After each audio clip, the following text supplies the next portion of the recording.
Welcome back on this fifth lecture on masterclass interproximal attachment gain. And today we will talk about the very important technique, because I published that. Is a technique that was needed because during the evolution of the procedure, you have to think that each technique learns something from a lot, not something, from the techniques that were published before. And this was the healing of this case. And I treated all the defect of this patient in the same way. You see, this is the this defect is 7 millimeter. I erased, I did this in incision at the base. You can see in the X-ray how deep and significant is the intrabony component. So I made my flap. Rather than to make a vertical, you see, I extended the flap 1 tooth more mesial. Okay, so I am still in the keratinized tissue, so the flap is more solid, is more stable, is more rigid. And then you see this nice big papilla has been stabilized with the Laurel Gottlob suture again, adding the gel after suture, and that's it.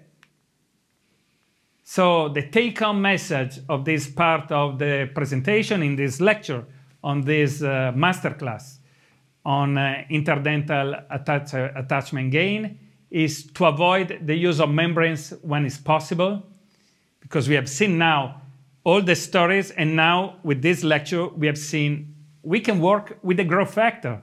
The big advantage, we don't need to open anymore a big flap, can be a smaller flap, so more stable wound, less trauma for the patient, no pain for the patient, which is very good. He comes back nicely and smiling for the next appointment. And this will allow you to have a smaller flap elevation, place the suture before is important, and then the biomaterial, okay? And the suture strategy is very important, because you should think when you need to advance a little bit the flap, you can change and make, for example, sling suture, as you have seen in the video. Or you can use, in any way, suture that guarantee that you have connective tissue, and you avoid the invagination of the epithelium into the wound. And everything is stable, because it's a gel. It's a gel, so you don't have below membranes a scaffold that help to stabilize. You have only your suture that allowed you to stabilize the wound. And add the biomaterial as a scaffold when it's necessary, but it's not that you have to do always. What you have to do is to place the growth factor, because you need to stop the epithelial migration, that we have evidence from the histologists that if you don't use or a membrane, and you don't want to use a membrane, or a growth factor, so you have to use the growth factor. These are the only two techniques that showed periodontal regeneration.